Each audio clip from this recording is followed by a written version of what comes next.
네, 여러분 안녕하십니까? 10월 18일 월요일 더 뉴스 시작하겠습니다. 대장동 게이트의 그분은 누구인가? 이재명 후보가 몸통이라고 주장하는 야당. 결국 돈이 간 건 국민의힘이라는 여당. 공격과 엄호 속에 오전 경기도 국감 치열하게 진행됐습니다. 이런 가운데 의혹의 핵심 인물이죠. 남욱 변호사가 오늘 아침 미국에서 귀국해 검찰 조사를 받고 있는데 잠시 뒤 국회 또 법조 취재기자 연결하고요. 수사 쟁점 변호사와 짚어보겠습니다. 네, 오늘부터 만 16에서 17세 청소년의 코로나19 예방접종이 시작되죠. 3주 간격으로 두 차례에 걸쳐서 화이자 백신을 맞게 됩니다. 또 만 12에서 15세 청소년들의 백신 접종 사전 예약도 오늘 저녁 8시 시작되는데 잠시 뒤에 이와 관련한 정은경 질병관리청장의 브리핑 라이브로 전해드립니다. 전 뉴스 오늘의 헤드라인 뉴스부터 보시겠습니다. 이재명 민주당 대선 후보가 출석한 경기도 국정감사에서 대장동 의혹을 두고 여야가 격돌했습니다.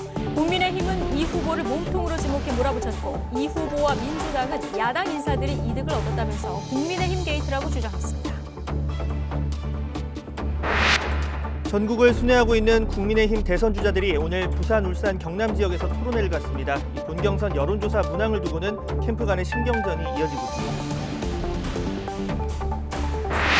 대장동 개발 특혜 의혹의 핵심 인물 중 한 명인 남욱 변호사가 오늘 새벽 미국에서 귀국하자마자 검찰에 체포돼 조사를 받고 있습니다. 검찰은 남 변호사가 대장동 개발 전반에 관여하며 유동규 전 성남도시개발공사 기획본부장에게 금품을 주기로 하고 특혜를 받았다고 의심하고 있습니다. 어제 하루 코로나19 신규 확진자가 휴일 영향으로 1000명대로 떨어졌습니다. 지난 7월 4차 대유행 시작 이후 가장 적은 확진자인데 단계적 일상 회복에 대한 기대감도 커지고 있습니다. 오늘부터 16세에서 17세 청소년에 대한 화이자 백신 접종이 시작됐습니다. 방역당국은 이번 주말쯤 전 국민 70% 백신 접종이 가능할 것으로 전망하고 있습니다. 충남 천안의 한 편의점에서 유통기한이 1년 4개월이나 지난 치즈케이크를 판매한 사실이 드러났습니다. 이 케이크를 먹은 고객은 식중독 증세를 호소하며 병원 치료를 받고 있습니다.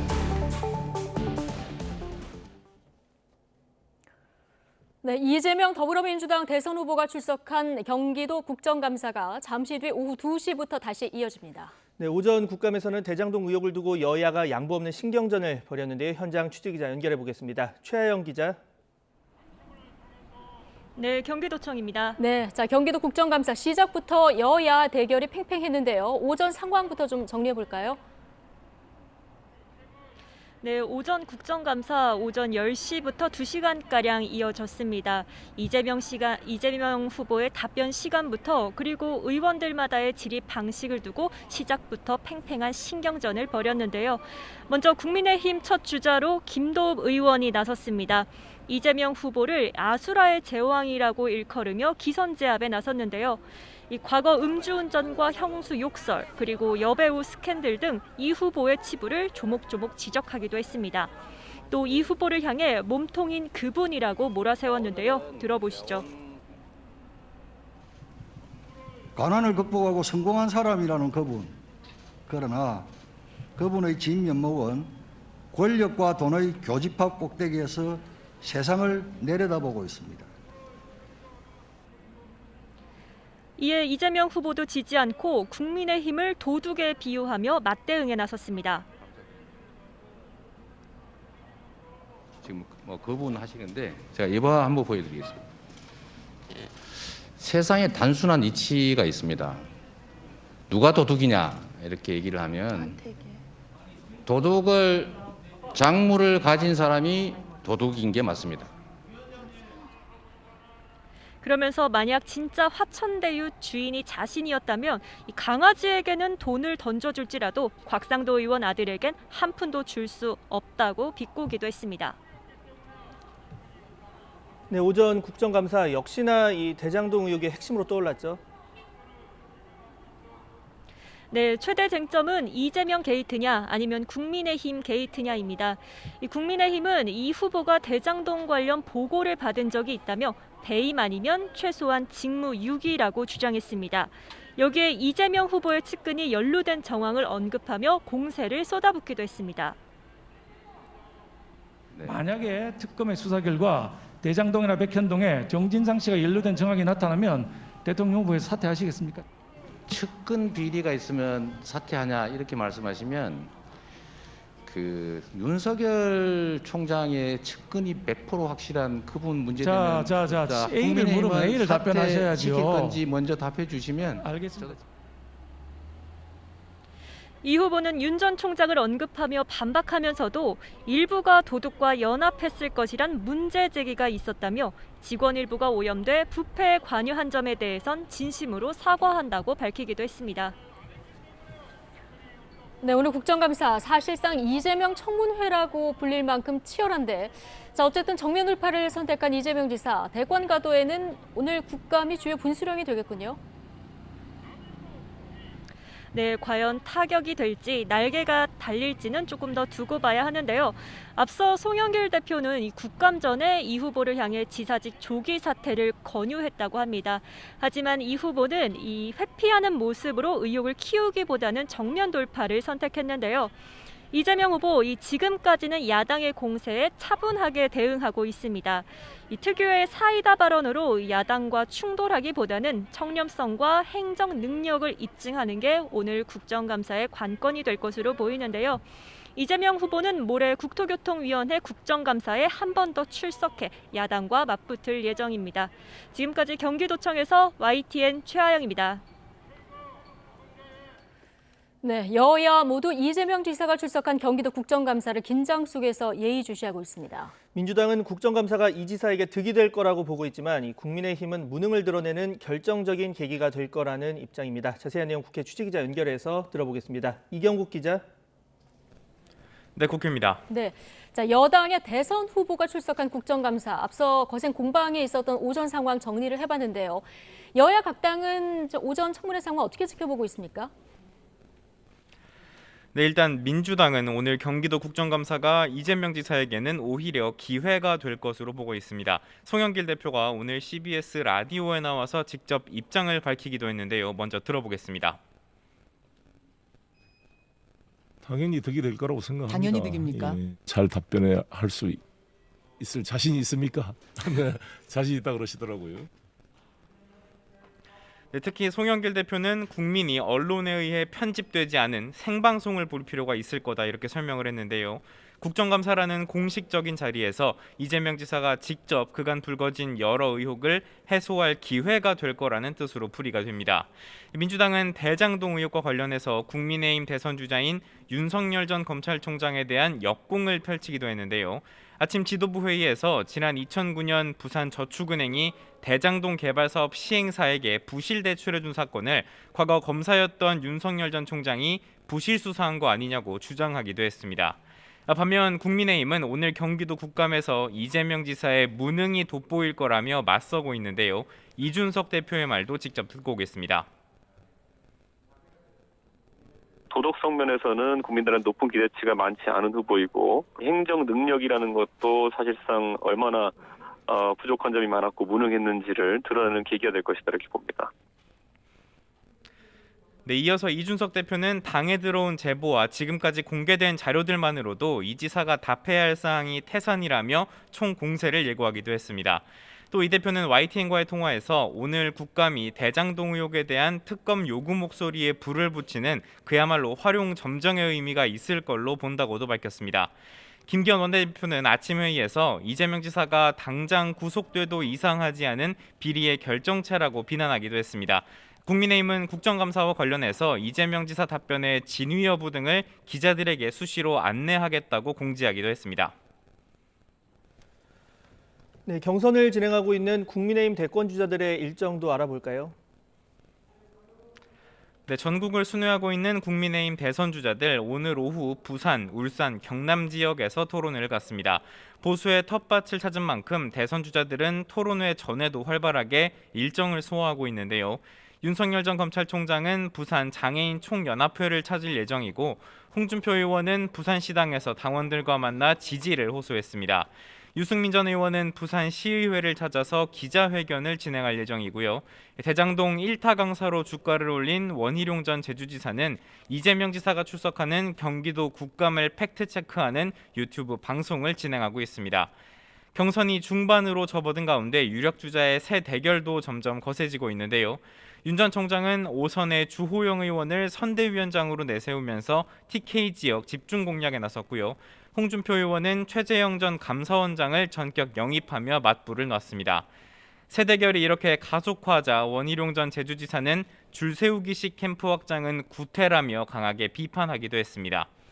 이와 함께 본경선 여론조사 문항을 두고도 캠프 간의 신경전이 이어지고 있는데요. 앞서 국민의힘은 본경선 국민 여론조사에 역선택 방지 조항을 넣지 않는 대신에 본선 경쟁력을 측정하는 문항을 넣기로 했습니다. 홍준표 의원 측은 4명의 후보를 한꺼번에 제시하고 이재명 지사와의 대결에서 경쟁력이 있는 후보를 묻는 사지선다형을 택해야 한다는 입장인데요.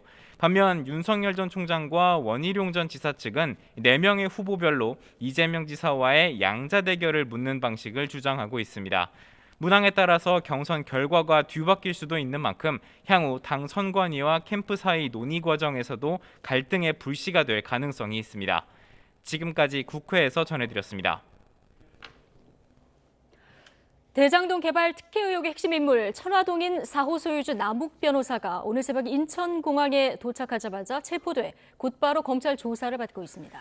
네, 대검찰청에선 김호수 검찰총장 취임 뒤 첫 국정감사가 열리고 있는데 역시 대장동 의혹에 관한 여야 의원들의 질의가 이어지고 있습니다. 취재기자 연결해 보겠습니다. 나혜인 기자. 네, 서울중앙지검입니다. 네. 자, 귀국 직후에 공항에서 바로 체포된 남 변호사, 지금 그곳 서울중앙지검에서 조사를 받고 있는 거죠? 네, 오늘 새벽 남 변호사의 신병을 확보한 검찰은 체포 시한인 48시간 안에 구속영장 청구 여부를 결론 내야 하는 만큼 곧바로 변호인 입회 아래 피의자 조사에 들어갔습니다. 법원에서 발부된 남 변호사의 체포 영장에는 뇌물공여, 약속 등의 혐의가 적시됐습니다. 검찰은 남 변호사가 화천대유 대주주 김만배 씨 등과 공모해 대장동 개발 전반에 관여하며 이미 구속된 유동규 전 성남도시개발공사 기획본부장에게 금품을 주기로 하고 특혜를 받았다고 의심하고 있습니다. 일단 모레 유 전 본부장의 구속기한도 끝나는 만큼 입증 가능한 혐의부터 먼저 조사한 뒤 이른바 정영학 녹취록에 담긴 것으로 알려진 정관계 로비 의혹의 진상 등도 캐물을 것으로 보입니다. 화천대유 관계사 천화동인 4호의 실소유주인 남 변호사는 대장동 사업으로 배당금 1,007억 원을 받은 것으로 알려졌습니다. 지난 2009년 무렵 대장동 사업이 민간 주도로 추진될 때부터 발을 담갔고 당시 금품 로비 의혹으로 6년 전에 구속 기소됐지만 무죄 판결을 받았습니다. 이후 대장동 개발 사업이 민관 합동 방식으로 바뀐 뒤엔 화천대유 초기 투자금을 끌어오는 데 주도적인 역할을 했고 대장동 사업자 심사에 직접 참여했던 정모 변호사를 성남도시개발공사에 추천한 것으로 알려졌습니다. 다만 남 변호사는 앞서 언론 인터뷰 등에서 줄곧 정영학 녹취록에 등장하는 내용이 맞을 거라면서도 자신은 김만배 씨가 어떤 일을 했는지 모른다는 입장을 내비쳤습니다. 관련자들 진술이 엇갈리는 상황에서 검찰은 앞서 한 차례 기각된 김만배 씨의 구속영장 재청구 여부를 신중히 검토하며 오후에는 유동규 전 본부장을 구치소에서 다시 불러 조사할 예정입니다. 이와 별도로 오전에는 성남시청 정보통신과의 수사관들을 보내 대장동 사업 당시 직원들이 주고받은 이메일 등 관련 자료를 추가로 확보하고 있습니다. 네, 오늘 진행되고 있는 대검찰청 국정감사 상황도 보겠습니다. 역시 지금 대장동 수사가 핵심 화두로 언급되고 있죠. 네, 국회 법제사법위원회는 오전 10시부터 이곳 서울중앙지검 바로 옆에 있는 대검찰청에서 국정감사를 진행하고 있습니다. 김호수 검찰총장이 취임한 뒤 첫 대검찰청 국감인데 지금은 점심시간 잠시 정회 중입니다. 오전 국감에서도 핵심 화두는 대장동 의혹이었습니다. 국민의힘은 김만배 씨의 구속영장이 기각되고 성남시청 압수수색이 늦었다는 일각의 지적 등을 앞세워 검찰 수사가 역시나 보여주기식이라는 의심을 받을 수밖에 없다고 주장했습니다. 이에 김 총장은 수사팀 의지가 분명하고 자신도 성역 없이 어디든 철저히 수사하라고 지시했다고 강조했습니다. 검찰총장 취임 전 성남시 고문 변호사로 활동한 것에 대해선 지역 봉사 차원이었다며 고문료 30만 원도 안 받으려 했고 대장동 사건과 전혀 관련이 없는데 많이 억울하다고 해명했습니다. 반면 여권은 윤석열 전 총장 재직 당시 검찰의 고발사주 의혹을 겨냥했습니다. 여기에 지난해 이른바 재판부 분석문건 작성 지시나 채널A 사건 수사 방해 등을 이유로 내려진 윤 전 총장 징계가 적법했다는 최근 법원 판결은 정치검사 윤석열에 대한 첫 번째 판단이라고 날을 세웠습니다. 또 더불어민주당 이수진 의원은 윤 전 총장 장모와 배우자 관련 사건 등도 거론하며 전직 검찰총장이 이렇게 많은 범죄에 연루된 게 뼈아프지 않느냐고 묻기도 했는데 김 총장은 이에 대해 개인적 생각은 있지만 말하기 적절치 않고 국민이 판단할 문제라고 말을 아꼈습니다. 지금까지 서울중앙지검에서 전해드렸습니다.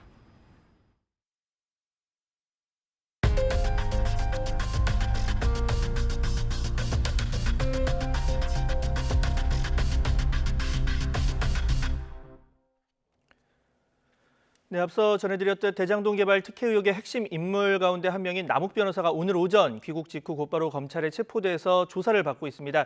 남 변호사는 유동규 전 성남도시개발공사 본부장, 또 김만배 씨, 정영학 회계사 등과 함께 대장동 의혹의 핵심 4인방으로 꼽히는 인물인데요. 손정혜 변호사와 함께 이 법률적인 쟁점 관련 이야기 나눠보겠습니다. 네, 어서 오세요. 안녕하세요. 네. 자, 귀국길에 바로 체포가 됐고 현장에서 변호사 그리고 또 취재진, 검찰 관계자, 일부 시민단체 회원들까지 아주 엉켜서 소란이 있기도 했는데 일단 지금 뇌물 공여 약속 등 혐의 이 구체적으로 어떤 내용인지부터 먼저 들어볼까요? 일단 그 배임죄, 횡령죄, 뇌물 공여 약속죄가 이제 포함되어 있고요. 배임죄는 이제 화천대유에 막대한 수익을 가져오면서 성남도시개발공사에는 손해를 입히는 구조를 짰다. 거의 공범이다라는 점을 이제 검찰에서 보고 있는 것이고요. 예. 뇌물죄 같은 경우는 뇌물을 주지 않는다고 하더라도 약속한 그 자체만으로도 성립하는 범죄일 뿐만 아니라 지금 유동규 전 본부장이 이제 구속되어 있는데 이 구속될 때 범죄 사실로 700억을 약속했다라는 부분이 있고요. 700억을 약속했다고 한다면 핵심 4인방이 공모해서 같이 공범으로서 그 수익을 주기로 약속했다라고 한다면 뇌물 공여의 책임이 있을 수 있습니다. 나아가서는 각상도 의원의 50억 건이라든가 유동규 전 본부장에게 이미 갔다라고 적시된 5억 원 부분도 관련한 혐의점들이 있는지, 공모관계에 있는지 여부를 이제 수사하기 위해서 체포영장과 이제 앞으로 구속영장을 청구하면 이런 제목들이 들어갈 걸로 예상이 됩니다. 네. 자, 검찰 조사에서 예상되는 쟁점 하나씩 좀 짚어보겠습니다. 일단 먼저 그분 관련, 그러니까 김만배 씨가 녹취록에서 그분 것이라고 했던 이제 천화동인 1호의 실소유주라고 할까요? 이 부분에 대해서 근데 사실 저희가 평소 남욱 변호사의 언론 인터뷰 같은 걸 보면 이게 실제로는 어떤지 나는 잘 모르겠다. 약간 이렇게 빠지는 모습을 보였거든요. 좀 검찰이 어떻게 입증을 할 수 있을까요? 이 부분? 실소유자가 있는 것으로 알고 있다라고 애매모호한 답변만 인터뷰를 통해서 밝혔지만 검찰 수사 과정에서는 굉장히 구체적으로 경위를 이제 살펴볼 겁니다. 예. 왜냐하면 저는 잘 모릅니다라는 이야기가 통하지 않는 것이 이 사건 처음부터 대장동 팀에 들어와서 토지를 매입하는 실질적인 역할을 했었고 LH공사에 로비를 했다는 명목으로 이제 구속까지 됐던 핵심 인물이기 때문에 알긴 아는데 더 이상을 모른다 이런 부분은 사실은 조금 납득이 되지 않는 측면이기 때문에 만약에 유동규 전 본부장이 700억을 수령하기로 약속을 했다면 그 역할 그리고 그 과정에서 누군가 뒤에서 역할을 했다던가 실제 소유주가 있는지는 알 수 있는 지혜에 있다 이렇게 보셔야 될 것 같고요. 다만 지금 여러 가지 정황상 각자 4명이 각자의 이해관계가 대립되어 있어서 자신에게 유리한 이야기만 할 개연성이 있습니다. 그렇기 때문에 남욱 변호사의 어떤 진술이나 말만 가지고 수사를 할 수 없을 것이고 이 가지고 있는 물증, 예를 들면 정영학 회계사가 제출하고 있는 녹음 파일 등과 같은 어떤 문자라든가 SNS라든가 녹음 파일이나 이런 물증이 있는지 먼저 확보할 가능성이 있고요. 지금 신변학보가 미국에서 이제 한국으로 들어오면서 이제 잡혔기 때문에 한국 내에 자료는 남아있지 않을 것이고 혹여라도 본인에게 유리하다고 생각하는 물증들을 제시할 수 있기 때문에 그게 객관적 사실과 부합하는지 이런 것들을 따져봐야 될 것 같습니다. 네.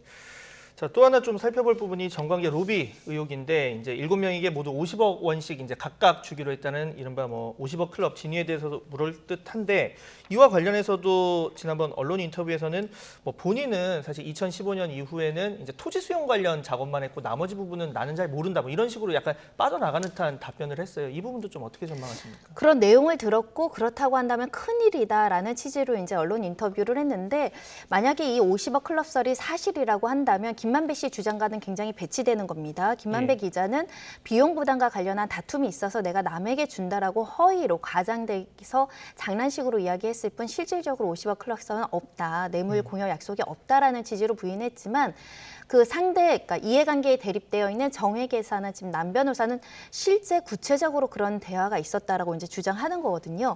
검찰은 왜 신속하게 남욱 변호사를 조사할 수밖에 없는 것이 김만배 씨에 대한 구속영장이 기각되면서 판사님이 지적한 것은 범죄 소명이 부족하다라는 거였고 범죄 소명이 부족하다는데 결정적인 역할을 했던 것이 그 녹음 파일의 어떤 신빙성 그리고 증거 능력이 제대로 판단이 되지 않았기 때문이거든요.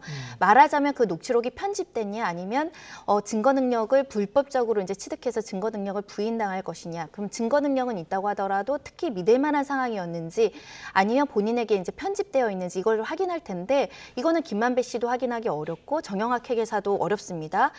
나름 그 녹취록에 빠져있는 제3자나 이 정황들을 모두 알고 있는 사람이 이 녹취록의 의미나 이 녹취록이 가지고 있는 의미를 구체적으로 설명을 줘야 되는 상황이라서 그런 부분, 그 녹취록에 해당하는 사실관계 하나하나를 정황상 객관적 사실과 일치하는지는 이제 굉장히 따져 물을 가능성이 있고요. 만약에 남욱 변호사가 알고 있는 한 소상하게 실명을 거론하고 실명을 거론했을 때 그 실명이 그런 구체적으로 이 사업에 어떤 편의를 주거나 특혜를 줘서 이런 50억을 가게끔 했는지 그 진술이 나온다고 한다면 사실 수사는 굉장히 범위가 확대될 가능성이 있는 상황입니다. 그러니까 뭐 녹취록 내용의 이제 신빙성을 위해서 남욱 변호사의 증언이 이제 필요한 상황이고 그 증언을 이끌어낼 수가 있는지가 이제 검찰 수사에 좀 뭐 쟁점이 될 수 있을 것 같은데 자, 이런 가운데 또 하나 지금 좀 이슈가 되고 있는 부분이 남 변호사가 2014년에 이제 대장동 관련한 사업 내용을 뭐 주민들한테 설명하는 이제 사업 구상이라고 해야 될까요? 이게 2년 뒤에 현실화가 됐다. 뭐 구체적 뭐 내용을 보자면 당시에 1공단 이제 공원 조성 사업, 성남 구도심에 있는 공원 조성 사업 하면서 그게 대장동과 분리해서 가능하다 이런 얘기를 했고 이게 현실화됐단 말입니다. 이 부분은 좀 법률적으로 어떤 좀 쟁점이랄까요? 갖게 될까요? 대장동 원주민들과 이제 남욱 변호사의 어떤 발언들이 이제 야당 국회의원 등으로부터 이제 보도되고 있는 것인데 내용을 살펴보면 이재명 지사가 되면 뭐 사업이 빨라질 수 있을 것이다. 그리고 유동규 문부장이 뭐 사장이 될 수 있을 것이다. 그리고 사업이 지금 결합 개발이 아니라 분리 진행될 수 있을 것이다라고 말한 게 현실화되어 있죠. 그만큼 남욱 변호사가 이 사건의 핵심적인 인물일 뿐만 아니라 이 인허건자인 공무원들과 굉장히 유착 관계가 있다라고 볼 만한 정황입니다. 공무원들과 사전에 그런 여러 가지 협의라든가 사전 정보 취득이 없었다고 한다면 원주민들에게 이런 구체적인 것을 설명하기 어렵겠죠. 그만큼 유동규 전 본부장은 굉장히 일체화되어 있거나 협조적인 관계가 있었고 나아가서는 유착 관계가 있었다는 것을 보여주는 녹음 파일이다 이렇게 해석하셔야 될 것 같고요. 다만 그렇기 때문에 이재명 지사도 이 모든 것을 알았거나 이 남욱이나 김만배 씨랑 한 배였느냐 같이 일을 하고 공모를 했겠느냐 그 연결고리는 아직 부족합니다. 유동규 씨를 상대로 오늘 이재명 지사가 일부 오염된 직원이 있다. 도의적인 어떤 책임감을 밝혔는데 유동규 전 본부장이 중간에서 상부에 모르게 이렇게 관련된 정보를 유출한 것인지 아니면 처음부터 이 지시나 공모하에서 했는지는 이제 수사기관이 밝혀야 될 것 같습니다. 네. 자, 이 남 변호사 체포 시한이 48시간입니다. 뭐 앞서 아까 김만배 씨 이야기도 했지만 당시에 이제 기각이 됐거든요. 뭐 다툼이 있다 혐의에 이런 부분 때문에 과연 뭐 지금 구속영장 청구는 불가피할 것으로 보이는데 이게 받아들여질지 발부가 될지 기각이 될지 좀 어떻게 전망하십니까? 단언하기 어렵습니다. 왜냐하면 김만배 씨는 구속영장을 청구했는데 기각이 됐었고 지금 보강 수사를 통해서 다시 신변 확보를 한다는 게 검찰의 입장인데 이 구조에서 사실은 본다면 지금 남 변호사가 했다라는 뇌물공여죄는 700억 약속에 대해서는 사실은 그렇게 들었다는 것이 본인이 결정권자가 있거나 그런 자기가 건넸다라고 전혀 부인하고 있는 상황이고요. 나아가서는 지금 그 공모관계에 얽혀있는 정영학 회계사라든가 정민용 변호사에 대해서는 영장 청구가 없었거든요. 그렇다고 한다면 자진해서 출석하고 자진해서 수사에 협조하는 사람에게 구속영장을 청구할 수 있는지라는 고민을 한번 해볼 필요가 있어서 그래서 지금 나오는 이야기가 그 위례 신도시 관련해서 정모 민간 사업자가 또 유동규 전 본부장에 3억 원을 줬는데 그중에 5천만 원을 이 남욱 변호사가 분담하기로 한 녹취록이 이제 정영학 회계사가 제출한 녹취록이 포함되어 있다는 겁니다. 그럼 5천만 원에 대한 뇌물공여죄는 어느 정도 합리적인 소명이 됐다라고 볼 여지가 있는데 5천만 원을 준 뇌물공여로 이제 영장이 발부될지는 좀 지켜봐야 되는 것 같고요. 이제 만약에 영장이 발부된다고 한다면 뇌물공여라고 하더라도 금액이 굉장히 높으면 범죄의 중대성이라든가 도망갈 염려가 있기 때문에 발부될 수 있는데 그 5억 원, 유동규 전 본부장이 줬던 5억 원이나 유동규 본부장이 실소유하고 있다는 유원홀딩스에서 건네간 35억 원이 사실상 횡령된 자금이고 뇌물 성격으로 건넸다. 이런 정황들이 구체적으로 나온다고 한다면 구속영장을 발부될 것으로 보입니다. 네. 자, 검경 수사 관련 내용 좀 보겠습니다. 지금 검찰도 그리고 이제 경찰도 모두 전담 팀을 만들어서 수사를 진행을 하고 있는데, 자, 여야에서 보는 시각이 좀 다른 것 같습니다. 그러니까 여당에서는 한쪽만 하는 것보다 둘 다 하기 때문에 서로 보완 효과가 있다라고 보는 것 같고, 반면 야당에서는 좀 중복 수사고 시너지를 못 내는 거 아니냐 이런 시각이거든요. 좀 어떻게 보십니까? 유기적 협력 체계는 반드시 필요합니다. 왜냐하면 수사력이 낭비되는 걸 방지해야 될 뿐만 아니라 또 퍼즐을 다 조합하면 완성되는 그림을 각자의 퍼즐만 갖고 있다고 한다면 사실 오류에 빠질 가능성이 있기 때문에 협력하는 게 가장 중요한데 네. 지금의 모습은 마치 국민들에게 수사를 열심히 한다라고 경쟁적으로 수사하는 느낌이 좀 들고 영장 청구를 하면 반려한다든가 이런 모습이 보임으로 인해서 좀 지나치게 경쟁의식이 있는 거 아니란 비판이 있을 수 있기 때문에 앞으로는 좀 협력하고 공유하는 게 필요하지 않을까라는 생각이 들고요. 하지만 경쟁하다 보면 또 거기서 더 좋은 성과가 나오는 경우도 있기 때문에 좀 지켜봐야 되는데 검찰이 초기에 이제 비판을 받았던 것이 유동규 전 본부장이 휴대전화를 손쉽게 확보할 수 있음에도 불구하고 굉장히 뒤늦게 찾았고 그것도 경찰 측에서 찾다 보니까 국민적인 비판이 있었고요. 그러다 보니까 신병 확보도 빨리 하려고 김만배 씨 구속영장도 좀 신속하게 한 측면이 있는데 오히려 자충수가 돼서 영장이 기각되는 바람에 부실 수사 논란까지 있어서 앞으로 이것을 만회하기 위해서 더 노력해야 되지 않을까 합니다. 네, 마지막 짧게 여쭤보겠습니다. 김만배 씨에 대한 구속영장 재청구 여부가 조만간 이제 결정이 될 것으로 보이는데 좀 어떻게 전망하시는지? 김만배 씨는 사실은 구속 수사가 불가피한 측면이 있을 수 있습니다. 왜냐하면 말씀드린 것처럼 700억이라는 뇌물 공여가 사실이 맞다면 정영학 회계사가 제출한 녹취록의 내용이 신빙성을 갖는다고 한다면 단군 일의 최대의 뇌물 액수이기 때문에 그만큼 이렇게 큰 사건에 구속영장이 발부되지 않은 사건이 있었는데 다만 이게 얼마나 구체성을 가지고 합리성을 가지고 있는 주장인지 그게 사실 그 남욱 변호사의 입을 통해서 밝혀져야 되는 것이고 관련된 관계자들이 지금 다 참고인으로 소환되고 있는데 단순히 허위 가장된 진술이었는지 아니면 실질적으로 실소유자가 따로 있고 유동규 전 본부장이 수백억을 받기로 했는지 그게 돈의 흐름으로 맞춰서 가능한 시나리오였는지를 오늘 이제 검찰이 수사하지 않을까 합니다. 네. 자, 지금까지 대장동 의혹 관련 법률적 쟁점 그리고 향후 수사 전망까지 손정혜 변호사와 함께 알아봤습니다. 네, 오늘 말씀 감사합니다.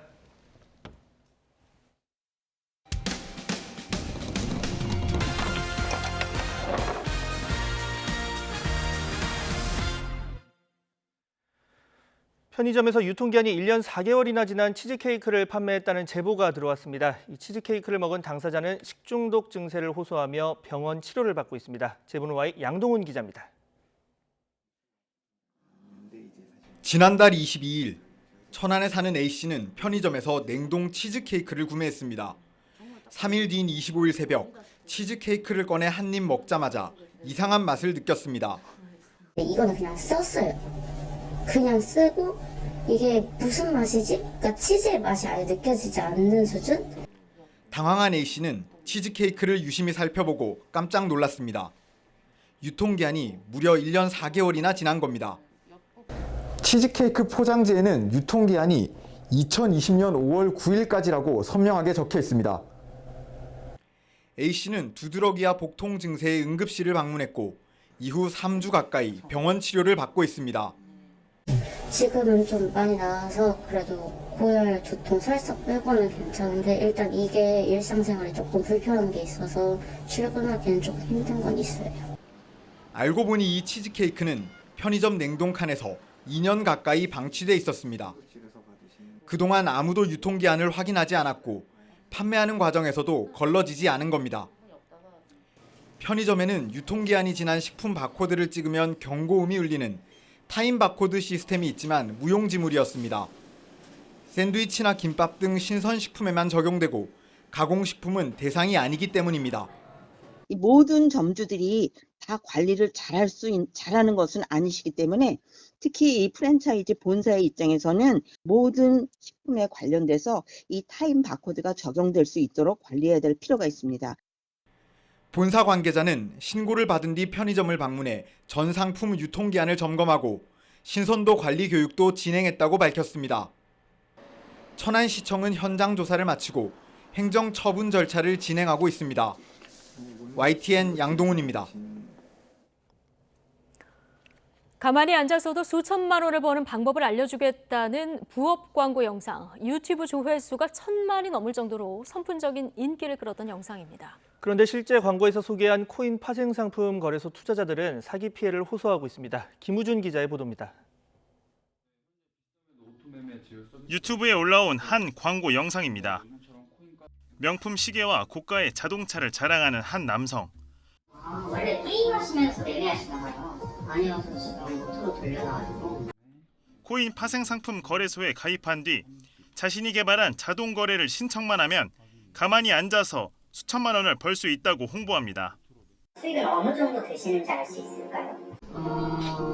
이번 주는 대략 2천만 원 정도요. 한 달 만에 8천만 원 버는 법 등의 제목으로 올라온 광고 조회수는 무려 1,000만 회가 넘었고 거래소 가입자가 줄을 이었습니다. 가입자들은 과연 광고대로 안정적인 수익을 벌었을까? YTN 취재진이 만난 투자자 대부분은 수익은커녕 원금까지 바닥난 상태였습니다. 고액을 입금하면은 꼭 오류가 생겼다고 하면서 정지를 시켜놓고 있던 보유금까지 다 영원을 만들어버리고. 문제의 거래소가 내건 파생 상품은 1분 단위로 가상화폐 가격 등락에 베팅해 맞추면 2배를 주는 구조. 사실상 1분마다 베팅하는 도박판과 다름없다 보니 자금이 순식간에 동날 수밖에 없습니다. 승부를 걸었던 그 실현임에도 불구하고 다 보여주고 나서 반대 포지션으로 갔다가 바꿔버리고서 문익을 남기면은 알아보겠다는 답변 같은 것도 없고. 심지어 업체 측이 멋대로 거래 기록을 삭제해 일부 투자자들의 수익금이 한순간에 증발해버리기도 했습니다. 저희가 보는 그 사이트에서는 영원이 돼 있는 상태고.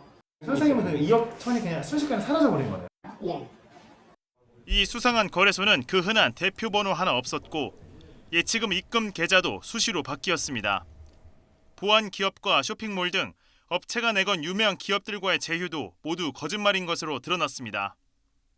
그래서 그냥 막 저희 같은 막 회사들 이름을 그냥 막 넣어서 제휴하고 있다라고 거짓말을 한 거고 저희랑 전혀 무관한 업체예요. YTN 취재가 시작되자 업체 측은 앞서 올렸던 유튜브 광고를 모두 삭제했습니다. 전화기의 전원이 꺼져 있거나 인터넷에 연결되어 있지 않습니다. 유튜브 광고를 통해 거래소에 가입한 투자자 60여 명은 광고 업체와 거래소 측을 사기 혐의 등으로 경찰에 고소할 방침입니다. YTN 김우준입니다. 기준금리 인상과 대출 규제 강화 등 이른바 돈줄 조이기 정책의 영향으로 서울의 부동산 소비 심리가 한풀 꺾인 것으로 나타났습니다. 국토연구원 부동산시장 연구센터 자료를 보면 지난달 서울의 매매시장 심리지수는 142.8로 한 달 전보다 6.1포인트 하락했습니다. 소비자 심리지수는 설문조사를 통해서 부동산 시장을 바라보는 심리를 지수화한 것으로 일반적으로 115 이상은 상승 국면으로 분류합니다. 수도권 전체로는 142.7을 기록해 5.7포인트 내렸습니다. 올 4분기 국내 은행의 대출 기조와 관련해 기업 대출에는 완화, 가계 대출에는 강화 기조가 지속될 것으로 한국은행이 전망했습니다. 한은은 보고서에서 신용 위험은 기업과 가계 모두 증가할 것으로 예상하면서 특히 가계의 신용 위험이 전 분기보다 크게 높아질 것으로 내다봤습니다. 대출 수요는 기업 대출의 경우 증가세가 유지되는 반면 가계 대출은 보합 내지 감소할 것으로 예상했습니다.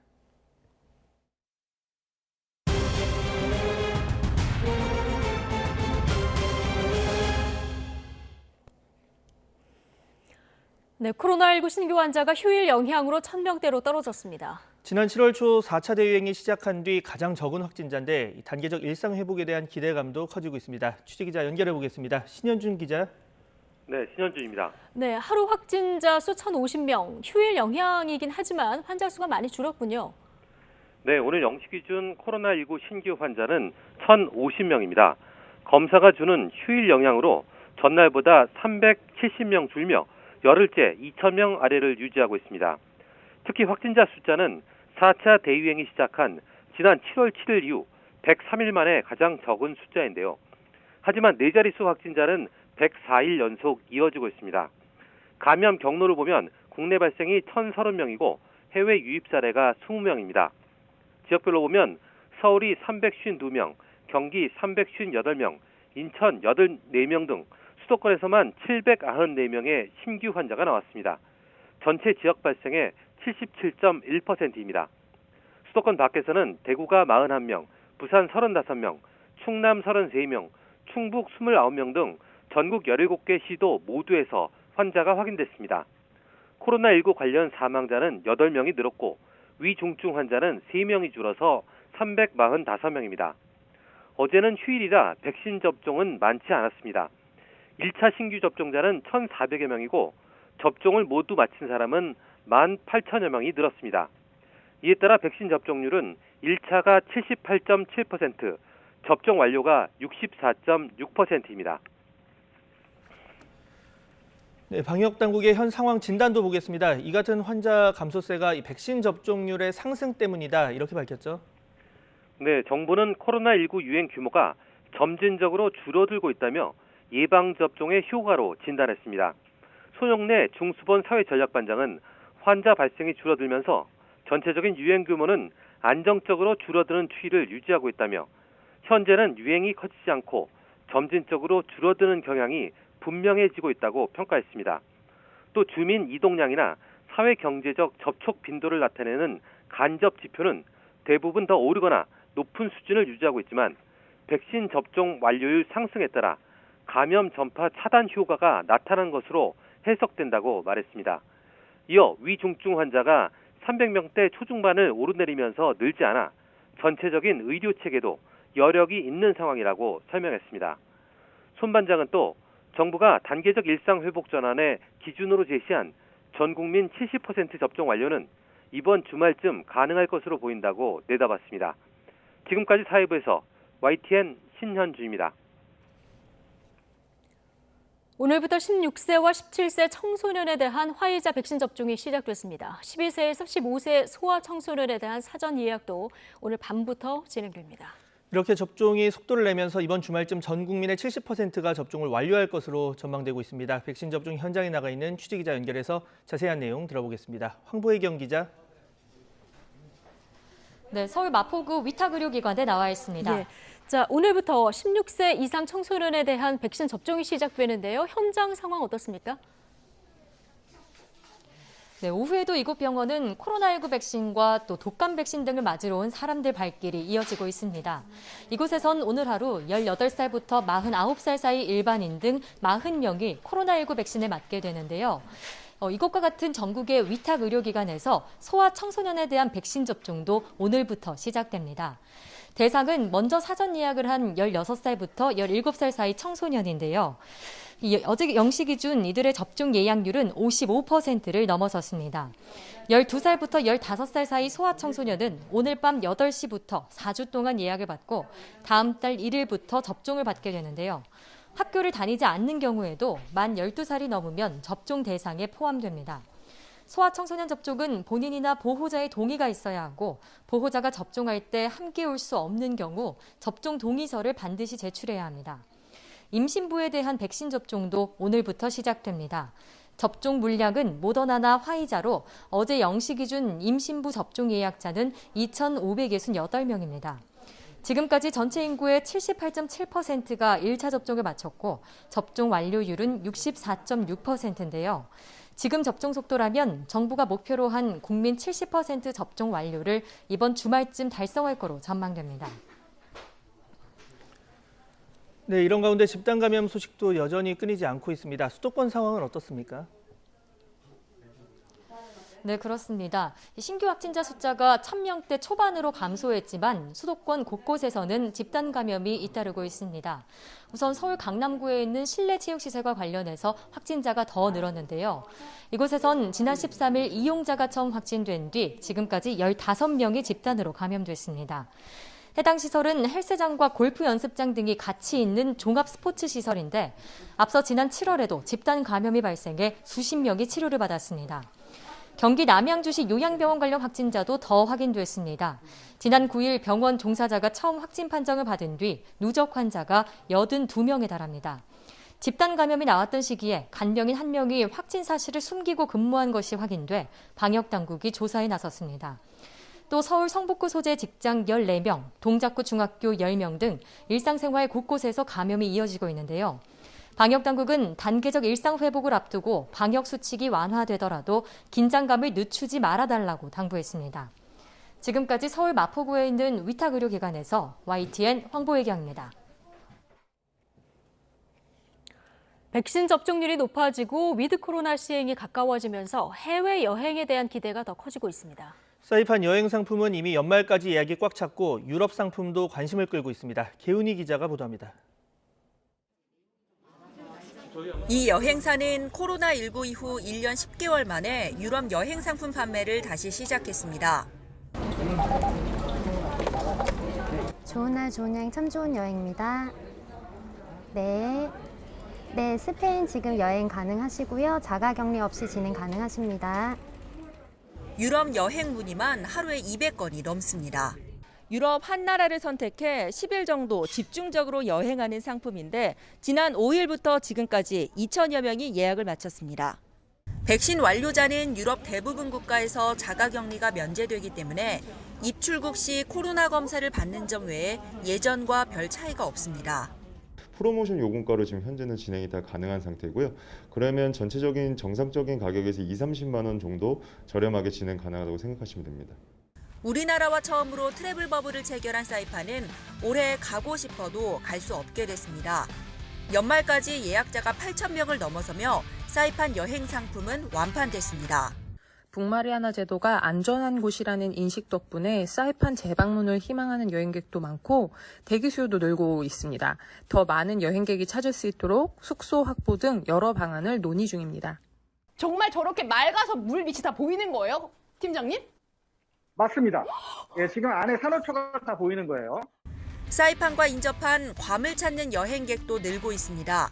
한 온라인 쇼핑몰이 괌 현지에서 생방송을 진행해 여행 상품을 판매했는데 100여 명이 몰리며 순식간에 매출 1억 원을 달성했습니다. 괌이 사이판에 이어 가장 인기 있는 휴양지 중 하나인데다 앱으로 접종 확인이 가능한 점 등 여행 편의성이 높기 때문에 괌 상품 판매를 진행하게 되었습니다. 올해 괌 상품 판매 기준 시장 최고 판매치를 기록할 정도로 고객 반응이 정말 뜨거웠습니다. 위드 코로나 시행을 앞두고 해외 여행 시장을 선점하려는 경쟁이 시작됐고 내년에는 여행 수요가 본격적으로 회복할 것으로 전망됩니다. YTN 개훈입니다. 네, 코로나19 정부 브리핑이 조금 전에 시작됐는데 현장으로 가보시겠습니다. 백신으로 실시하며 접종 예약 또는 접종을 받으실 때는 임신 여부와 또 출산 예정일 등 임신 관련된 정보를 위탁 접종 의료기관에 알려주시길 바랍니다. 안전한 접종을 위해 기저질환이 있거나 12주 미만의 임신 초기인 경우에는 접종 전에 임신부와 태아의 상태를 진찰받고 접종을 받아주시기를 바랍니다. 임신부의 경우도 일반인과 유사한 수준으로 이상 반응이 나타날 수 있습니다. 접종 후에 열이 나는 경우는 아세트아미노펜 성분의 해열 진통제를 복용하며 복용 후에도 열이 내려가지 않는다면 의사의 진료를 받아주십시오.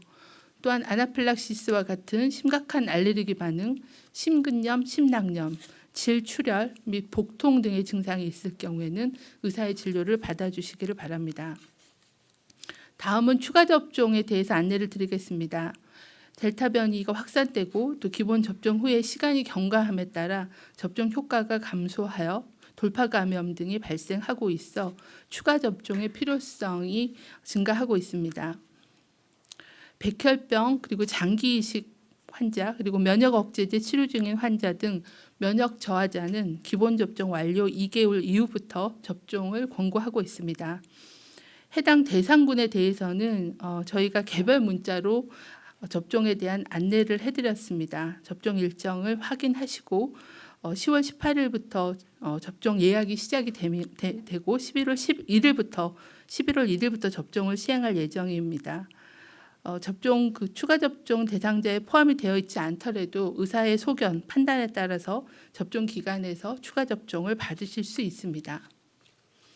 10월 25일부터는 접종 완료 후 6개월이 경과한 60세 이상 고령층 및 고위험군을 대상으로 추가 접종이 시작됩니다.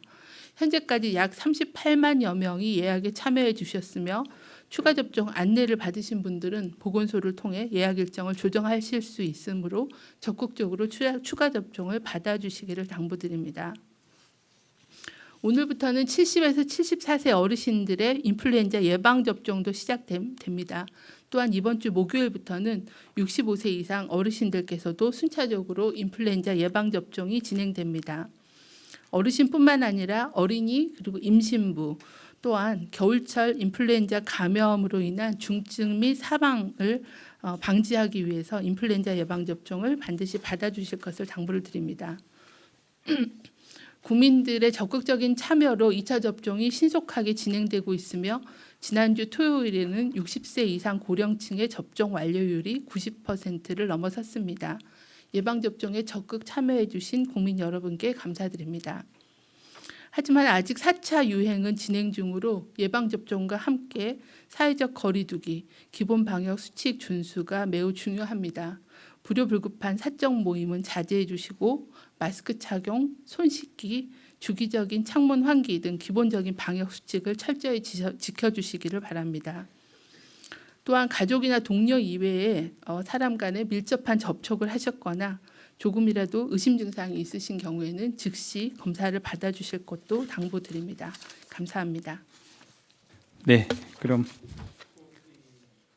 지금부터는 전문가 분들을 초청해서 소아청소년 예방접종 설명회를 갖도록 하겠습니다. 네, 단상으로 올라와 주시면 좋겠습니다. 지난 8월 방학 기간을 이용해서 고3 학생에 대한 예방접종, 코로나 예방접종을 먼저 시행했었고 오늘부터는 16에서 17세 청소년 접종도 시작됩니다. 현재까지 약 55.5% 학생들이 예약을 완료해서 오늘부터 가까운 위탁 의료기관에서 예약일에 따라서 접종이 진행됩니다.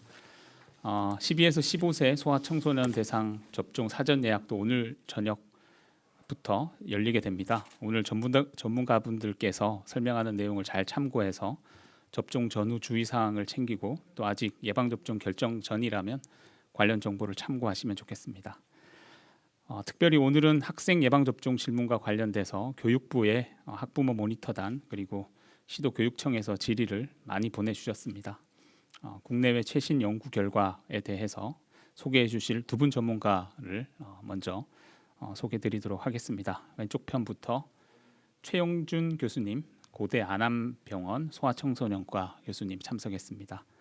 옆으로는 조은영 교수님, 충남대병원 소아청소년과 교수님입니다. 바쁘신 중에도 참여해 주셔서 감사합니다.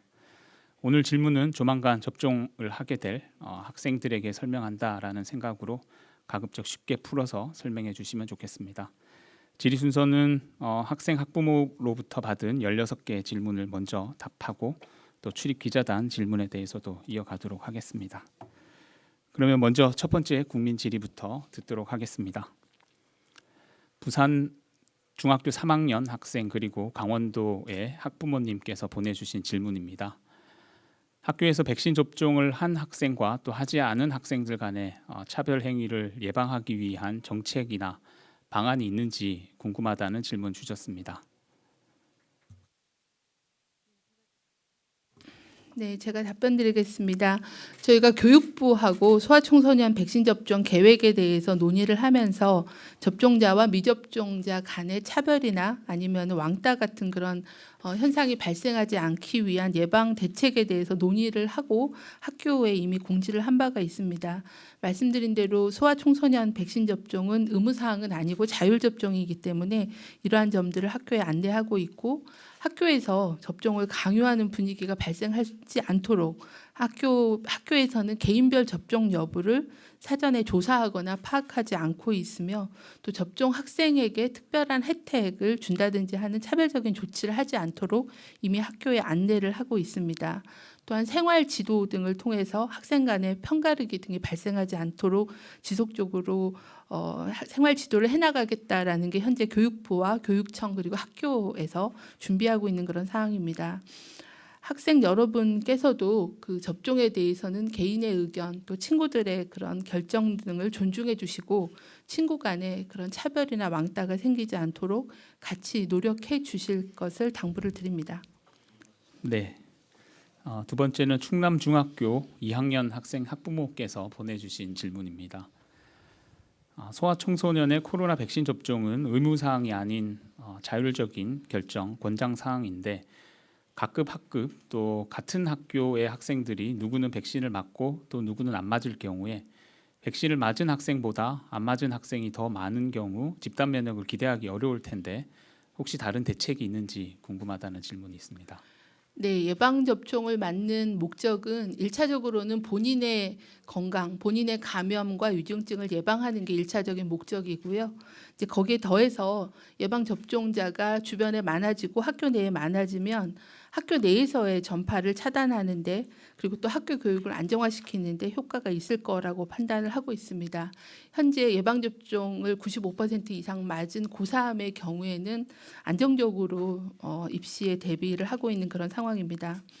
현재 학생들의 그 감염 경로가 교내 전파도 일부 있지만은 대부분은 가정에서 감염이 되거나 아니면은 지역사회 다중이용 시설 등에서 감염되는 그런 경우가 많기 때문에 학교에서의 예방접종률 뿐만이 아니라 전반적인 그 사회 전체적인 접종률을 높이는 것이 학생들을 보호하는 데도 굉장히 중요하다고 판단이 됩니다. 그래서 이런 부분들에 대해서 접종률 높이는 노력을 방역 당국은 지속하고 있습니다. 그리고 코로나 예방은 예방접종만으로는 달성하기는 어렵습니다. 그래서 예방접종률이 높아지더라도 마스크 착용, 환기, 손 씻기, 특히 학교에서는 밀접한 생활을 하기 때문에 학교 내에서의 그런 방역수칙 준수 그리고 또 학생들 같은 경우는 PC방, 노래방 같은 그런 다중이용 시설을 이용하는 것을 자제하는 그런 기본 수칙을 같이 지켜주셔야 학교도 안정적으로 학교 생활도 할 수 있고 본인 건강도 관리할 수 있다는 말씀 다시 한번 강조해서 드립니다. 네. 세 번째는 경기도에서 보내준 학부모님 질문입니다. 백신을 맞지 않는 정은경 질병관리청장의 브리핑 내용. 오늘은 소아 청소년 그리고 임신부에 대한 백신 접종 브리핑 관련한 내용이었는데요. 정리를 해보면 16에서 17세 청소년 그리고 임신부의 코로나19 백신 접종 오늘부터 시작되는데 접종을 예약한 청소년들 오늘부터 다음 달 13일까지 전국 위탁 의료기관에서 3주 간격으로 2차례에 걸쳐서 화이자 백신을 접종하게 된다는 설명을 다시 한번 강조했습니다. 네, 학부모 그리고 학생들의 이 질의에 대한 응답도 진행 중인데요. 이 안 맞은 학생들 이 차별 문제에 대해서 어떤 대책이 있느냐 이런 질문도 있었고요. 이게 학교 차원에서 이제 개인별로 접종 여부 파악하지 않고 또 접종 학생에게 혜택을 주는 이런 차별적인 부분 주지 않도록 생활 지도를 하겠다, 즉 알 수 없게 하겠다 이런 얘기를 했고 방금 마지막으로 안 맞은 학생들 많으면 집단 면역 기대가 어렵지 않겠느냐 이런 부분에 대해서도 학생들이 대부분 가정 또는 지역사회 다중이용 시설에서 확진 판정을 받기 때문에 학교 내에서는 방역 수칙 준수 잘해주면 안전하게 관리를 할 수 있지 않을까라는 얘기까지 있었습니다. 네, 자 방역 당국의 브리핑 내용 듣고 오셨고요. 자, 이 시간 현재 민주당 대선 후보인 이재명 경기도지사가 출석하는 경기도 국감이 또 진행 중입니다. 네, 오전에도 벼르는 야당과 이재명 지사와의 공방이 치열했는데 오후 경기도 국감 현장으로 다시 한번 가보시죠. 윤석열 지검장이 있는 서울지검에서 이준석이라고 하는 성남시 조폭을 데려다가 수사를 하면서 이재명 비리가 있으면 불어라. 라고 계속 압박을 하면서 이미 무혐의 종결된 몇 년 전 사건들을 다 추가 기소하고 하다가 결국 무죄도 받고 했다. 그 보도를 아마 보셨을 겁니다. 바로 그 사람이 아까 의원님이 말씀하신 그 이준석입니다. 그리고 이거는 이미 당시에 제가 조폭 연루설로 고발을 당해가지고 저번 제가 기소될 때 무혐의 처분으로 종결된 사건이었고요. 이준석은 지금 당시에 저한테 무슨 돈을 주고 했다는데 제가 그게 사실이면 기자회견 같은 거 해주시면 제가 이제 고발을 하든지 해가지고 좀 진상을 한번 규명해 보면 좋겠고요. 언제 어디서 어떤 방법으로 누구 있는 데서 줬는지를 좀 구체적으로 얘기해 주시면 저희도 방어를 하기에 좀 좋지 않을까 그런 생각을 합니다. 좀 상식 밖의 주장이어서 매우 실망스럽고요. 면책 특권 뒤에 숨어서 이렇게 전혀 없는 허구의 사실로 정치적 공세하는 거 이거 옳지 않습니다. 그럼 준비된 질의 드리도록 하겠습니다. 계속 대장동 관련된 논의가 나오고 있는데요. PPT 중심으로 말씀드리겠습니다. 민간 개발 주장은 누가 했느냐? 앞서 우리 존경하는 박완주 의원님께서도 그 시의회에서의 조직적인 개발 저지를 말씀을 하셨는데 PPT에서 보시는 것처럼 2009년도 국정감사에서 신영수 당시 지역구 의원이 지역 관련해서 말씀드리겠다고 하면서 대통령 말씀을 인용하고 서민 쪽을 위해서 일을 하시겠다 그랬다면서 이제 손을 띄라 이런 취지의 그 질의를 하면서 이 당시 이지송 사장으로부터 앞으로는 우리 정관에 맞지 않는 일을 안 하겠다 이런 식으로 이제 사실은 공공개발을 저지하는 그 노력을 하고 있습니다. 그 이후에 민간개발 로비가 계속되면서 수원지검에서 그 동생을 구속하고 이때도 남욱이가 등장하죠. 변호사법 위반으로 2심에서 무죄는 받습니다만 횡령 부분에 대해서 사실은 혐의가 그 수사가 좀 덜 된 부분이 있었던 거 잘 아실 겁니다. 이뿐만이 아닙니다. 2014년도 시장 선거를 준비하던 그 신영수 국회의원은 자기 블로그에서 저 PPT에서 보시는 것처럼 성남시는 대장동에서 3,220억 원의 이익이 발생할 것으로 예상하고 있지만 근거가 불명확하다. 대한민국 최고의 전문기관 LH도 사실 손을 뗀 건데 성남시가 사업 이익을 내겠다는 것은 어불성설이다. 이렇게 주장을 합니다. 결과는 어땠습니까? 5,503억이라고 하는 공공이익을 환수를 한 성과를 거뒀지 않습니까? 네. 이거야말로 제대로 된 설계와 그에 대한 결과다 이렇게 생각을 하는데 시장님 어떻게 생각하십니까? 지사님은? 지적하신 것처럼 여기에 지금 사진에 나오는 이 신영수 전 국회의원은 국회의원 재직 당시에 LH에 압력 넣어서 LH 포기시켰고 동생은 뇌물받아서 구속됐고 신영수 의원이 경기 성남시 당시에 거의 실세였는데 국힘 쪽에 그 시의회가 그 신영수 의원의 호흡에 의도에 맞춰가지고 4년 동안 극렬하게 공공개발을 막았던 겁니다. 그리고 여기도 보시면 그때 당시 개발 예정이익은 3,300억이었는데 지금 그 후의 결과는 약 9천억 정도 이익이 생겨서 그중에 저희가 5,800억 정도를 환수한 저로서는 국민들께서 보시기에는 미흡하겠지만 그래서 죄송하지만 사실 저로서는 주어진 조건 환경 속에서 최대한 환수한 게 분명하다고 생각합니다. 예, 바로 그렇습니다. 대장동 공공개발 누가 되돌렸냐?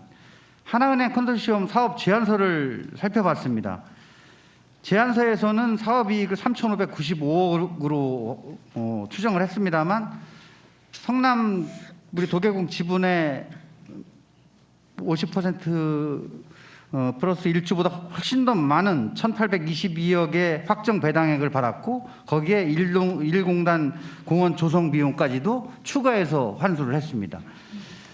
컨소시엄별로도 예상 사업 이익액이 저렇게 나와 있습니다. 탈락한 산업은행이나 메리츠종금 같은 경우에도 민간 수익을 우선하는 걸로 저렇게 설계를 해왔는데 실제 성남시에서 추정하던 이익 금액 6,600억 중 70% 정도에 달하는 4,383억 원을 선제적으로 확정한 성공적인 사업이다. 저는 이렇게 보고 있습니다. 위험은 줄이고 수익은 우선 확보한 내용이라고 하는 것 또한 하나은행 컨소시엄 사업 제안서에서 이미 명시를 하고 있는 부분입니다. 그럼에도 불구하고 이런 부분에 대해서 지속적인 그 의혹을 제기하고 시민들에게 많은 이익을 환수한 부분에 대해서 우리 지사님의 의견을 다시 한번 밝혀주시기 바랍니다. 그 어떤 현상에 대해서 이성적, 합리적 판단을 할 때는 그 시점에서 판단해야 됩니다. 그 시점, 즉 2015년은 부동산 경기가 매우 나쁘고 미분양이 폭증할 시기고 국민의힘 정부에서도 돈 빌려서 집 사라고 권장을 할 때입니다. 그럴 때 이제 일반적으로 예측되는 범위 내에서 이 사업 설계를 해서 3개 컨소시엄이 들어왔고, 그 중에서 우리 경기 성남시는 부동산 경기가 나빠질 경우에도 4,400억 원 지급한다. 즉 1공당 공사는 하고 1,822억 원으로 평가되는 임대주택 용지는 무조건 공급한다. 이렇게 해놨기 때문에 그때 당시를 기준으로 하면 저희가 70% 정도로 회수한 게 맞습니다. 저희는 돈 한 푼 안 들였지 않습니까? 만약에 당시에 예전과 다르게 부동산 가격이 5%가 떨어지게 되면 하나은행 그 내부 검토 보고서에 의하면 920억 원씩 손실이 이익이 줄어들기 때문에 10%가 만약에 가격이 떨어지면 1,800억 손해를 보게 돼서 1조 5천억을 투자하고 그들은 손해를 보게 되고, 성남시의 수익은 여전히 그렇게 4,400억 원으로 고정되게 됩니다. 만약에 5%가 오르면 이제 1,800억 예정 이익에서 920억, 10% 오르면 1,800억이 늘고 지금 한 15% 늘다 보니까 아마 이게 한 4천억까지, 1,800억이 4천억 정도가 된 것 같은데, 이걸 사후 관점에서 보는 것은 우리 국민들 입장에서는 그렇게 보고 아이고 저렇게 많은 것을 민간이 다 가졌단 말이냐라고 서운하게 또 부족하게 생각할 수 있지만, 합리적인 판단을 하는 우리 전문가들이나 또는 대리인, 정치인, 행정가 입장에서는 그 과거 당시를 기준으로 판단해 주는 게 맞고, 그렇게 할 경우는 70% 환수한 게 결코 잘못한 게 또는 부족한 게 아니다, 이렇게 말씀드리고 싶습니다. 예, 수고하셨습니다. 예, 이모선 의원님 수고하셨습니다. 다음은 정의당의 이은주 의원님 질의해 주십시오. 네, 정의당 이은주 의원입니다.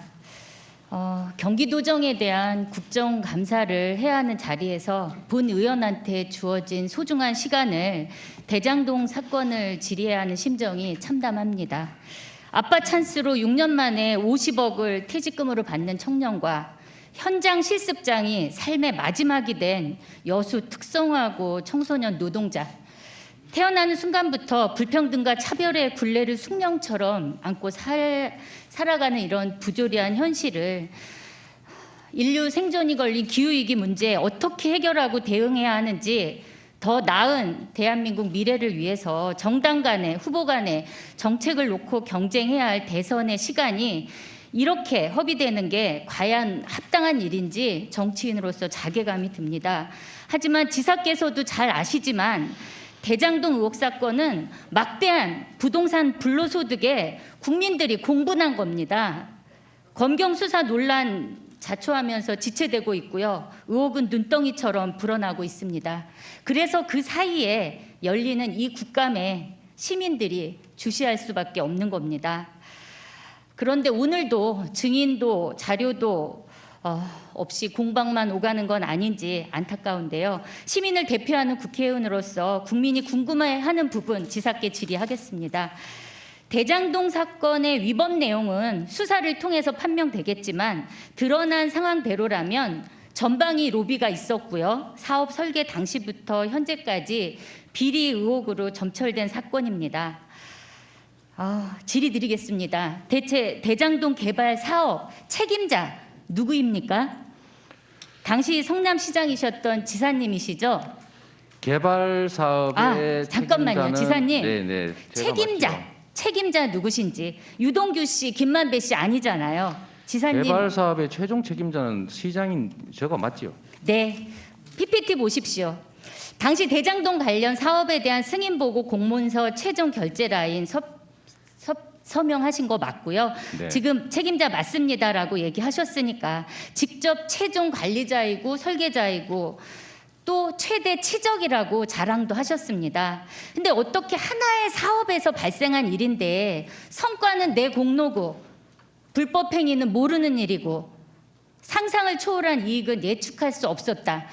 그건 아니지 않습니까? 상상을 초월하는 부동산 불로소득으로 시민들이 느낄 박탈감에 대해서 지휘 책임자로서 책임감 무겁게 받아들이셔야 합니다. 다음 화면 보시죠. 2015년 성남도시개발공사의 경영목표 이행실적 평가 결과 보고서입니다. 공사 내부 청렴도를 조사한 결과 임직원 부패 위험성 10점 기준으로 5.78점 나타났어요.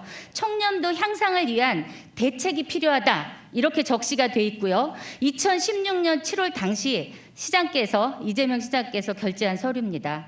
2015년이면 대장동 도시개발이 시작된 바로 이 시점이고, 도계공 직원들은 내부에 부패성 위험이 심각하다라고 스스로 답을 한 겁니다. 지사께서 당시 엄격한 관리자, 총책임자 역할 다 수행하셨다면 최소한 이때라도 대처할 수 있지 않았을까, 그렇게 보고요. 대장동 개발 사업은 공공이 강제 수용권과 인허가 권한으로 토건 민간 사업자에게 수천억 부당 이익을 안겨준 토건 부패 사업으로 드러나고 있습니다. 근데 지사께서 대장동 개발을 통해서 공공이익 5천여억 원에 달했다는 점을 방패로 삼고 계시는데, 대장동에는 공익 환수 사업이라면 반드시 있어야 할 세 가지가 없습니다. 먼저 초과이익 환수 하지 않았습니다. 위례 반명조사 삼았다지만 민간 합동 개발이라는 명분으로 공공이 토지를 수용하고 인허가 받았다면 초과이익은 공공에 귀속되는 게 마땅하죠.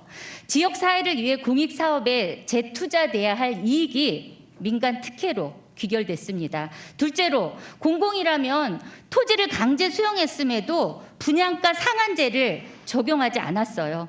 무주택 시민들에게 바가지 분양했습니다. 셋째, 임대주택 비율이 6.72%에 불과합니다. 지사께서는 이건 후임 성남시장이 결정한 사항이다 얘기하시겠지만, 도계공사 당시에 현금 배당을 선택했을 때 이미 정해진 수순이었습니다.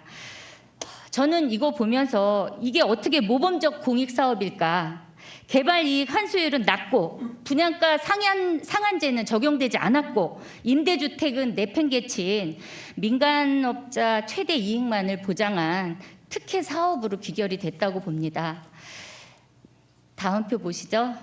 지사께서 당군 이래 최대 규모 공익 환수 사업이라고 치적을 홍보하고 자랑하시는데, 더 이상 이런 방식의 도시개발은 안 된다, 반성하셔야 되는 게 맞다고 봅니다. 무엇보다 이 사건은 우리 사회 기득권 카르텔이 어떻게 구성되어 있는지 낱낱이 보여줬습니다. 법조계, 지방의회 의원, 국회의원, 공공기관 등 기득권 세력들이 돈을 위해서 뭉친 무한 이익 추구 공동체라고 볼 수 있습니다.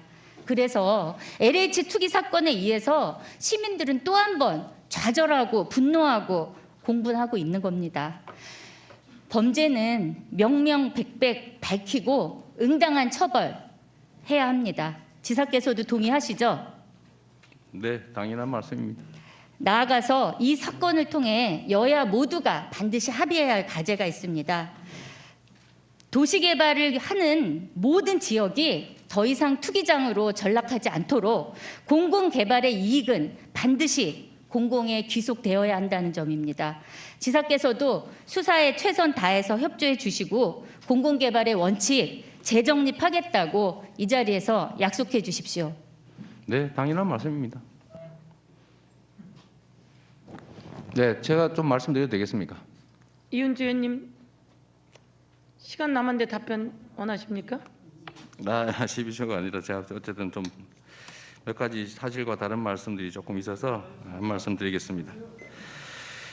이 초과, 아까 분양가 상한제가 안 된 게 그 문제다 이렇게 말씀하셨는데, 분양가 상한제를 폐지한 거는 제가 아니고 여기 국민의힘 정부, 이명박 박근혜 정부 때라는 말씀 하나 드립니다. 이 일이 벌어진 것은 이명박 박근혜 정권에서 분양가 상한제 폐지했고 LH 공공개발을 대규모 포기시켰고, 네, 이거 한번 보여드리겠습니다. 네, 또 개발 부담금도 깎아줬고, 택지도 임의로 취득할 수 있게 해주고, 뭐 이런 상황에서 지방자치단체장이 분양가를 묶을 수가 없습니다. 다만 분양가를 승인할 때 이제 그걸 고려해서 이제 협의할 수는 있는 수준인데, 하여튼 그때 당시는 안타깝게도 제가 시장이 아니었다는 점 말씀드리고요. 지금 아까 말씀하셨던 것 중에 지금 이게 치적이 아니라 뭐 문제다 이렇게 말씀하시는데 제가 의원님께서도 한번 생각 한번 해주셨으면 하는 게 있습니다. 당시에 공공개발을 하려고 했는데 국민의힘이 그렇게 수년 동안 다수 의석을 가지고 방해를 하면 의원님께서는 어떤 선택을 하셨겠습니까? 포기하셨겠습니까? 민간개발 허가했겠습니까? 아니면 밀어버리겠습니까? 그래도 민간 자본이라도 동원해서 할 수 있는 최대한의 이익을 환수하는 게 저는 피할 수 없는 선택이었다는 말씀을 하나 드리고요. 초과이익 환수 말씀을 자꾸 하시는데 이게 언론들이 뭐 초과이익 조항을 삭제했다 이렇게 지금 말씀하시는데 지금 이제 국민의힘 의원들께서 성남시 자료 요구를 해서 저희도 이제 전달하는 입장에서 자료를 좀 보게 됐는데 결론은 그렇습니다. 이미 당시에 그 자료를 보니까 제가 성남시가 정한 대로 비율로 하지 말고 고정액으로 해라. 네, 현재 진행되고 있는 경기도 국감 잠시 보고 오셨는데요. 대장동 개발사업 책임자는 누구냐? 정의당 이은주 의원의 질의에 대한 이재명 지사의 발언까지 좀 들어보셨습니다. 자, 오전에 이어서 이재명 게이트나 국민의힘 게이트냐 지금 공방이 굉장히 치열한 상황인데요. 오늘 김호수 검찰총장이 참석한 대검찰청 국감도 진행 중인데 여기서는 대장동 의혹과 함께 윤석열 전 검찰총장 시절의 고발 사주 의혹 관련한 여야 질의 공세도 좀 이어지고 있습니다. 네, 대선 전국을 관통하는 두 가지 이슈에 대해서 국민 여론은 어떻게 움직이고 있을지 또 오늘 나온 대선 주자 적합도까지 잠시 뒤 여론조사 전문가 두 분과 함께 분석해 보겠습니다. 저희는 잠시 뒤에 돌아옵니다.